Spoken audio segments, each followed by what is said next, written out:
Alright, Bone Crusher, what we got today? It's day 2. We need to get this wrapped up. I see 80s in the forecast, so what we got for everyone today? Alright, we gotta get that forward bilge fixed. What else? Need the new canvas and windows installed? Gotcha. USB outlets? Yeah, we're gonna need some USB outlets for all the cameras we're gonna have mounted in here. While we're at it, we should probably redo the fuse block. It's got the old style fuses in it. Anything else? Yep, probably should test the motor out, test the bilges out when we're all done, buttoned up. Oh yeah, your steering wheel. Yep, that's a little leaky. We should probably fix that too.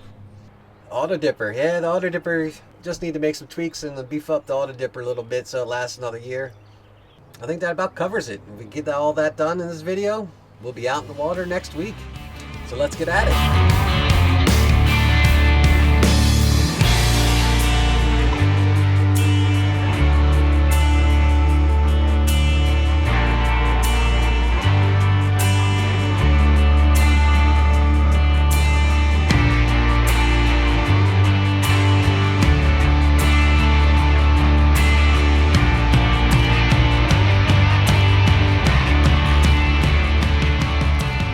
When I got this boat last year, the seller did tell me this forward bilge didn't work. I figured it'd be pretty easy fix. It was like $100. It's down underneath where the porta potty sits. I bought a replacement, exact model, like for like, put it in, rewired it, and it did work. Although the water was not going through the through hole. It seemed like it was just sloshing around inside. So I wasn't quite sure how the plumbing all worked, but I need to go figure that out. So I think the first place to check would be the through hole fitting on the outside. Let's take a look.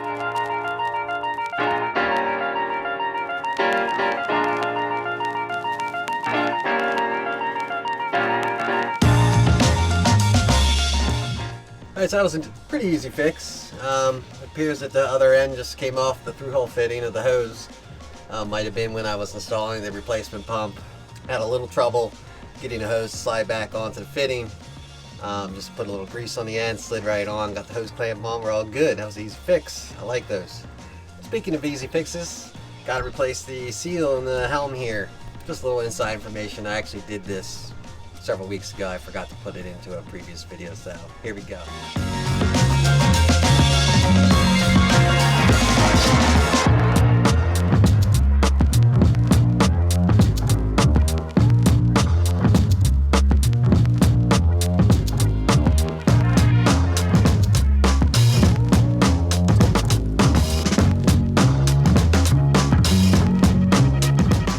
Fix now, pretty straightforward. Pop the cap off, 15/16, pop that off. Pull out on the steering wheel while you tap with a hammer on the center bolt. Remember, keep the nut on there to not destroy the threads. 3 screws that held the retaining bracket. Use a pick, be careful, getting the old seal, clean it up. Slightly, gently press the new one into place and then reverse back together. So what's next? The USB outlets? Yep, they're really important. It's the whole purpose of this channel, right? It's filming crabbing trips. So I'm gonna install about 2 or 3 USB outlets hardwired into the electrical system on the boat. That way I can run my cameras without having to worry about fiddling with the batteries all over the place. Crabbing's difficult as it is, just more time consuming, and I'm not gonna have a lot of time to film, so I'm gonna try to strategically mount a few cameras here and there, have them wired into the electrical system so I don't have to worry about charging batteries, and hopefully have enough big enough memory card where they can record, and then when I'm done for the day I can just pull all the footage and then edit it away. The fuse panel below is an old style with the old glass tube fuses. I'm going to replace it with a newer Blue Sea system.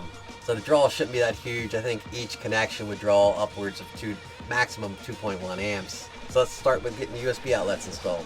Alright, so this is what we're going to be installing. I got 3 of them. I'm not sure if I'm going to install all 3. One thing I don't have is a right angle drill. I wanted to install one up front here, but I don't think I'm going to be able to get it without a right angle drill. They're pretty self-explanatory. I've used them before. They work great. Just your USB outlet, the plus minus, got a mounting plate. Alright, first location for an outlet is going to be right here. This is on the starboard side, same side as my dipper and my prop stick are going to be on.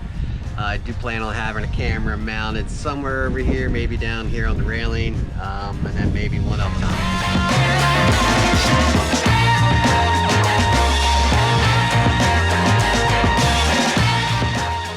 this one's done. I didn't put any silicone or anything behind it. It's got lots of rubber gaskets. Hopefully no water gets back in here. I don't think much silicone would have helped anyway, the way this thing's designed. On to the next one. So I got a bit ahead of myself here. Started doing stuff without actually recording, and we didn't even talk about it earlier. This year I'm going to run a little iPad. So I want to go use an iPad this year for two reasons.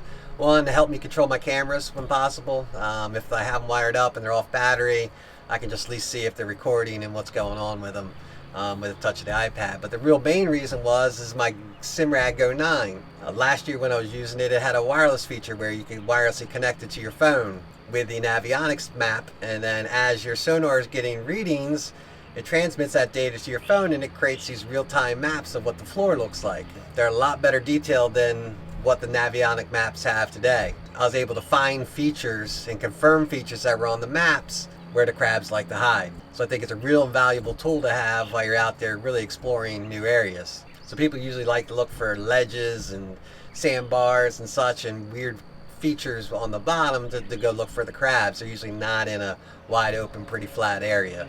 So using my Simrad and my phone last year, I loved it, but the problem was I was constantly looking at my phone and looking at my Simrad. The downside to the Simrad was you had to have a wireless connection, so when you connect your phone to the Simrad, you got disconnected from the internet, from your cell signal. This year I'd like to dedicate the iPad to talking to the Simrad first and foremost. So I don't have to have this panel open looking at my Simrad. I can sit there and look at my iPad. That's hence another reason why I need to get these USB outlets installed. Now I just got to find a location. So after sitting here thinking about it for a bit, I think there's a panel right down here that has the Yamaha gauges in it, and that's about all that's in it. There's something that's covered. I'm guessing it used to be when it was a two-stroke and probably some sort of oil gauge here. It's not exactly where I wanted. I kind of wanted it up above here just to keep the cords out of the way, but I think at least it's recessed. It will be out of the way, and then I barely go in here anyway, but I could even store the cords down in here. I'm going to make that work.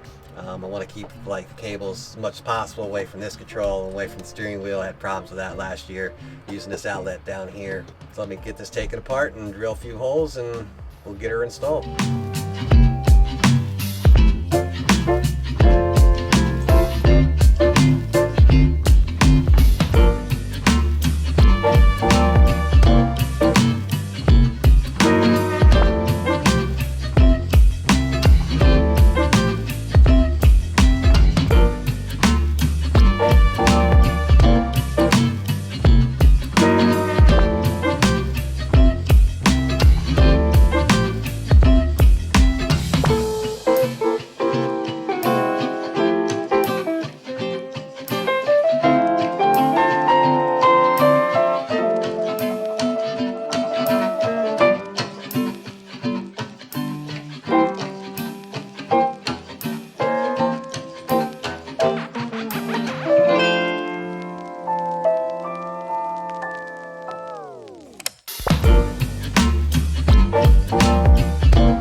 So the USB connectors are installed.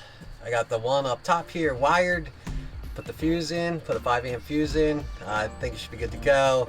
So now I need to go underneath and wire it up to the fuse panel. While I'm down there, as long as it fits pretty good, I got a new fuse panel. The old style was little glass tube fuses. I got a new one, Blue Seas. Hopefully it's going to be pretty easy. If it's not, I might just skip it, but let's go see what it looks like. All right, it's a big cramp down here, but this is what I'm looking at. That's the old fuse panel. It's not very well labeled. I have to make sure I record what size amp fuses are in here. Obviously it won't fit this. This is the new one. It won't fit that way, but I think I can get it, have it sit like that. It can sit in this panel. So let's get at it.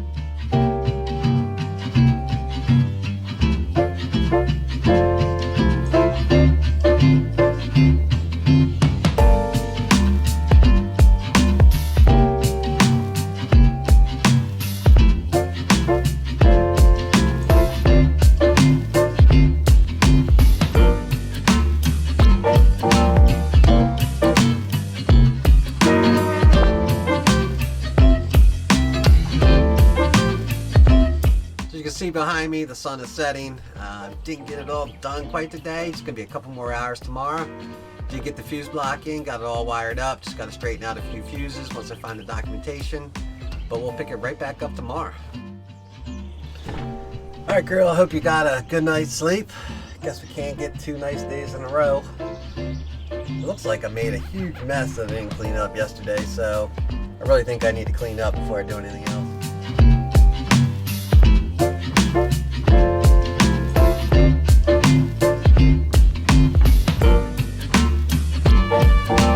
All right, girl, I got room to walk around now. What are we gonna focus on next? Getting the canvas on? Sure. Actually looks like it's gonna rain soon, so that's probably not a bad idea. When I got the boat, the canvas wasn't in horrible shape. The canvas itself was actually fine. It's just the plastic windows that are inside. They were all hazed up, made it really impossible to see. So I sent them out, got them replaced. So let's get this canvas installed.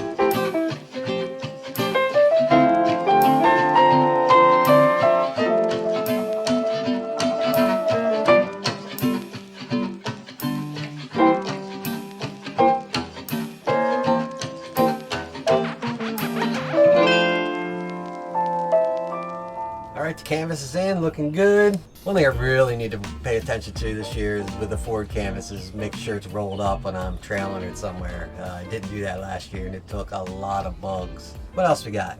Yes, electrical's done. Really, this boat needs a complete rewire. There's lots of things that are wrong with it or not kosher up to spec and code, if you will. Let's check to make sure my winder works and we'll check the hydraulic trim tabs. Alright, so my winders, called the Chesapeake winders by Phil. You can find it online. I've had 2 of them. They work great. No real issues. They're not really intended for heavy duty type commercial use. I'm not out there 6-7 days a week, but we'll see how long it lasts. As you see here, the power for the winder is connected directly to the battery with a 40 amp fuse in place. So I'm just going to slide it on, hook up the power and see if it runs.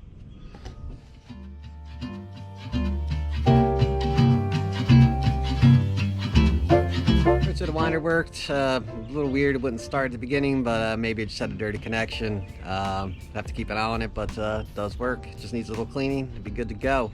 The only thing Phil recommends is keeping it washed down after every use. There's no real other maintenance. Keeping a little grease on the plugs. And I think I might have a little dirt in the power connection, and that was my issue. But I'll keep an eye on it. So let's do the trim tabs.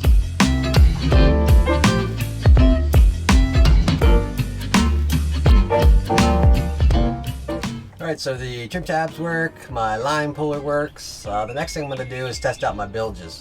I got to run about 300-400 feet of pipe and hose just to get a hose out here where I store my boat.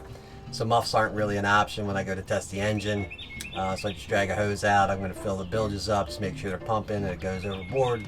So since I couldn't get the muffs working, I ended up getting a tub, and I found a tub that just fits, that I can set on the ground, trim the tip motor all the way down, just touching the ground. If I fill it all the way up, I get enough water in the tub where I can let the motor run and idle. Given all the maintenance I did in this winter time, fuel injectors and such, I like to have it run for 5, 10, 15 minutes. Just so I know everything's in semi-working order. So if everything checks out, probably in a day or 2, I'll take it down to a local ramp, just take it for a test spin to make sure everything's good, and then I should be good for crabbing season. So let's keep going. To test your builds, it's pretty simple. You're just going to open up your hatch. You're going to take a hose or a bucket and fill full of water. Make sure it comes on when it's supposed to.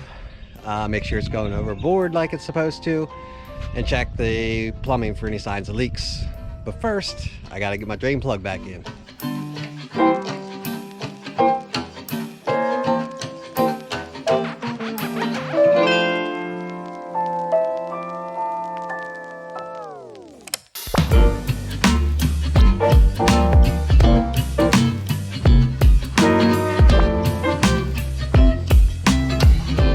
Good news, bad news, bilge works. Bad news, the float doesn't work.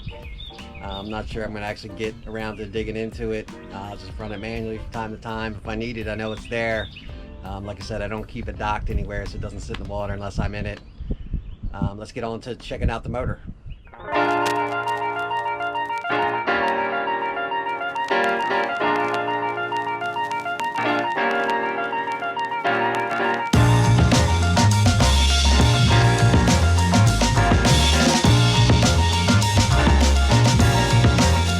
Alright, so I don't know if that's good or bad.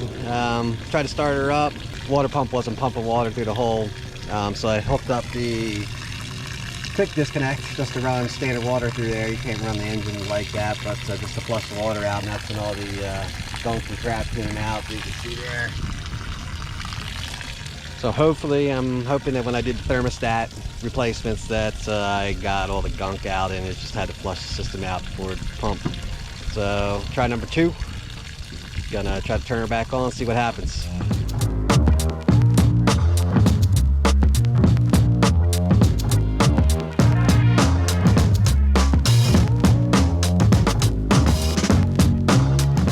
Alright, so as you can see, it's all fixed. Maybe I just had a little gunk in there, had to get it all flushed out. I'm very relieved. I didn't want another thing to do before I want to go crabbing. I did replace the impeller last year. I don't think I really did any damage. I'm really thinking that it's when I replaced the thermostat, some gunk got in there. I just need to flush the system out. It's all good, but I'll keep an eye on it. Alright, so the engine ran for a little bit. I popped the cowling off. Just wanted to check since I did the thermostats, make sure I don't have no leaks. I changed the oil and all the fluids in the winter. Want to make sure there's no leaks there. Everything does look good except for one of the fuel lines. You can see this one right there. I didn't touch that one. This is the one I had to disconnect when I did my fuel injector install. Once I get that fixed, I'm gonna go check the oil levels and then let it run probably for another 5 minutes. And while it's running, I'm gonna go clean the cabin.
Alright everybody, I think that's going to be a wrap for today's video. I think I got the bone crusher all squared away. As you can see, she's all nice and clean. Got the new prop stick installed. Got the auto dipper back in, got it a little beefed up. Just needed some grinding down in here to make this clearances all work. I had a guy weld in a new bushing down here. It used to just be a bolt that went through. Now there's a bushing in there. Should help with any of the wobbling, stability, and durability. As I said, I got her all cleaned up, got her all organized. Here's where I keep all my anchor floats and some spare accessories.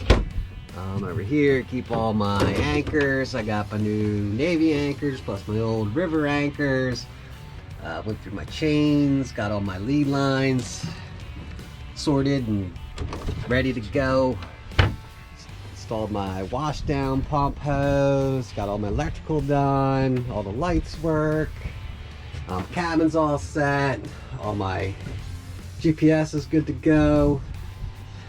So yeah, I think I'm about ready. Hope to get her in the water, do a little shakedown trip later this week after this tropical storm moves out, maybe before, and then I'll be out and crabbing. Can't wait. Until next time, I'll catch you guys later.